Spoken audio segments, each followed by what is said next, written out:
Nowadays, most people listen to their music on mobile phones. But in 2001, when the iPod was announced by Steve Jobs, it changed the way people listened to music forever. Over the years, the iPod evolved significantly with all kinds of models. Even today, the 7th generation iPod Touch is still in production. Let's go through the entire evolution of this icon.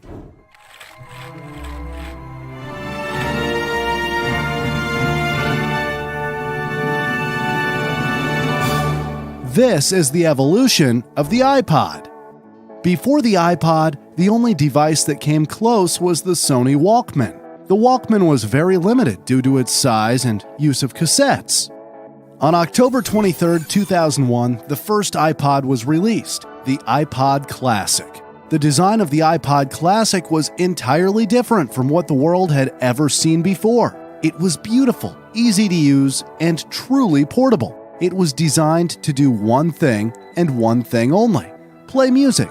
And it did it really well. In fact, it started a new wave of MP3 players becoming popular. One of the unique selling points of the iPod was its storage capacity. It was marketed with the slogan, 1,000 songs in your pocket. This amazing little device holds 1,000 songs, and it goes right in my pocket. This was truly revolutionary back then, and many people didn't mind spending $399 to buy an iPod with 5 gigabytes memory, or an extra $100 for the 10 gigabyte version that was later introduced. In 2002, the second generation iPod had an option of 20 gigabytes of storage, and it had a starting price of $299. The third generation came in 2003, and it had a new design with backlit buttons. It also came with a 30 gigabyte storage option, but the battery life was decreased by 2 hours. The fourth generation came with 2 storage options, and it had its battery significantly improved from 8 to 12 hours. In 2004, the first iPod was released with a color display known as the iPod Photo. This meant that people could play slideshows of their photos while listening to music. The battery life was also improved. However, the iPod Photo wasn't cheap, as it became available with 40 gigabytes for $499 and $599 for a 60 gigabyte model.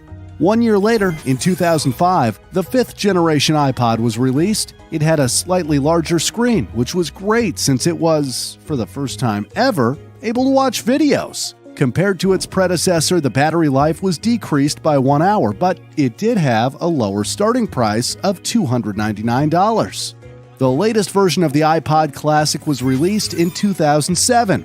It featured a slightly new design with a thinner body, but more importantly, it had a dramatically improved battery life of up to 36 hours, which is more than double compared to its predecessor. It also had a lower starting price of $249 for an 80 gigabyte model.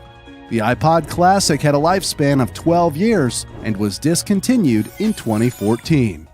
Fun fact, before launching the iPod, Apple hired a freelancer named Vinny Chieco to figure out how to introduce the iPod to the public. Vinny saw a prototype of the iPod with its simplistic design and thought of a scene in the movie 2001, A Space Odyssey. Open the pod bay doors, please, Hal. Vinny suggested the name Pod, and it was accepted by others. Just like other Apple products, I was added, which stands for Internet, as well as individual, inform, instruct, and inspire. In February 2004, the iPod Mini was released. While it was in production, it was one of the most popular electronic products on the market. And you can see the thickness right here. They're really unbelievable. It was so popular that consumers often were unable to find a retailer with this product in stock. The iPod Mini came with a new design and a touch-sensitive scroll wheel. It was also the first iPod to be available in different colors. The Mini only had 4 gigabytes of storage, 8 hours of battery life, and a starting price of $250. The iPod Mini only lasted for 2 generations, and these were almost identical. The main difference was that the second generation had brighter colors and a much longer battery life. There was also an option for 6 gigabytes of storage, and the second generation iPod Mini was $50 cheaper than the first. The iPod Mini stayed only 1 year and 6 months in production before being replaced by the next model. Next came the iPod Nano in September 2005. The iPod Nano was more compact than its predecessor. It's 62% smaller by volume. That means it's almost 1/3 the size. But it only came in either black or white. The first generation had 3 storage options. The 1 GB model could store around 240 songs, the 2 GB model 500 songs, and the 4 GB model could store up to 1,000 songs. The iPod Nano also came with a 14-hour battery life, and with $150, it had the lowest starting price of all the iPod models so far. In September 2006 came the second generation with multiple color options. 8 GB model in silver plus the 3 colors, and an 8 GB model in black. It also had a 40% brighter and more vibrant display. In addition, it had a memory capacity option of 8 GB and an improved battery life of 24 hours for playing music all day long. In 2006, Apple announced a special edition of the iPod Nano, Product Red. It had a red exterior, and for every model sold, Apple donated $10 to the Product Red initiative, which supports people for global health emergencies like AIDS and COVID. The third generation was released in 2007. It came with an entirely new design with a widescreen display. 2 storage options were available while the battery and price stayed the same. 1 year later, the fourth generation became available with another design and many color options. While the display size remained the same, it had a vertical screen. A storage option of 16 GB became optional. With the 5th generation Nano, the screen size was increased, and it introduced a video camera and microphone. In 2010, Apple completely changed the design of the Nano. The device featured a small 1.55-inch multi-touch screen, and it was marketed as the tiniest iPod ever. The rest of the specifications remained the same. The final model of the iPod Nano came in 2012. Apple described it as their thinnest iPod ever since it was 38% thinner than its predecessor. Millimeters thin. Almost 40% thinner than the iPod Nano it replaces. And the thinnest iPod Nano we've ever created. It also adds the ability to use Bluetooth headsets and speakers. And it replaced the 30-pin dock connector with a Lightning connector. The 7th generation Nano came with 16 GB of storage and an impressive 30-hour battery life. The iPod Nano stayed in production for more than 12 years and was discontinued in 2017. Fun fact, the 6th generation iPod Nano featured just a screen. This allowed accessory makers to produce watch bands, so it could be worn as a watch, basically making it the predecessor of the Apple Watch. Just when you thought iPods couldn't get any smaller, Apple announced the iPod Shuffle in 2005. And it is so great to use. According to Apple, most owners of iPod models often left their music selection on shuffle, meaning they enjoyed their songs in a random order. On the back of the iPod Shuffle, there were 3 options: shuffle mode on or off and repeat. The iPod Shuffle came with a USB connector to download songs from the computer. Since it had no display, a shorter battery life, and less storage, the iPod Shuffle was sold for just $100. Next came an even smaller model, with the 2nd generation Shuffle. A fraction of the size of the first generation. All right, it's a fraction of the size. As a matter of fact, I'm going to have to make it bigger so you can see it here. Now, it came in multiple colors, and Apple claimed it was the world's smallest MP3 player. It had 1 GB of storage and was sold for $80. In 2009 came a very strange iPod Shuffle model. It didn't have volume or track buttons on the device itself. Instead, it used the buttons on the iPod earbuds. This meant that with other headphones, the volume couldn't be controlled. It had a battery life of 10 hours, 2 storage options, and it had a starting price of just $60. The latest generation iPod Shuffle was introduced in 2010.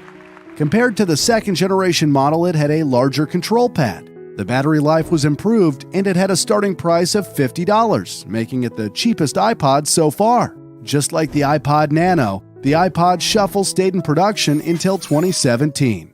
The last and only model of the iPod that is still available right now is the iPod Touch.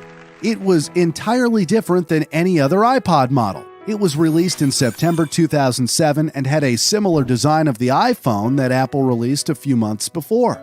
Just like the iPhone, the iPod Touch came with a 3.5-inch touchscreen display with various apps. This allowed people to browse the web, watch YouTube videos, use a calculator, play games, and do all kinds of other things that weren't possible on an iPod before. The first generation had two storage options of 8 and 16 gigabytes, a 22-hour music playback battery life, and a starting price of $300.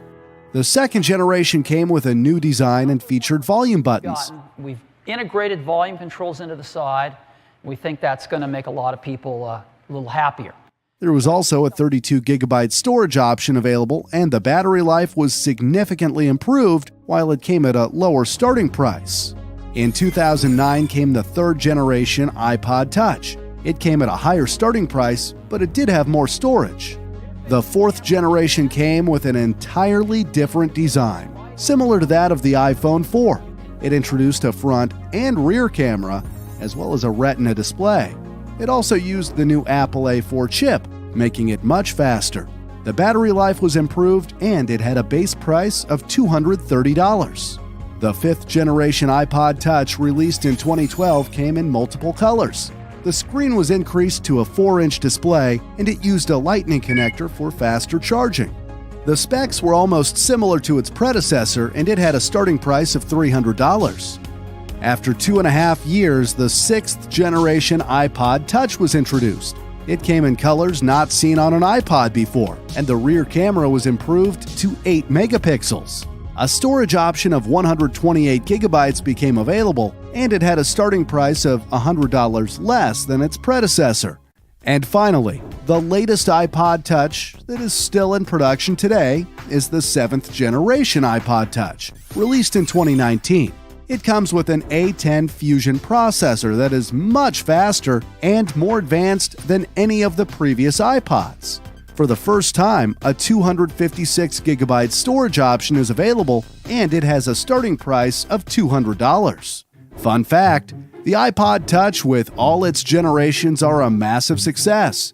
In total, over 100 million iPod Touch units have been sold. Even though the iPod Touch is still available today, it is not nearly as popular as it used to be. It was developed to be a revolutionary music player, and it did really well. But the introduction of the iPhone and other smartphones led to the downfall of the iPod. In fact, when the iPhone was first announced, it was called an iPod, a phone, and an internet communicator.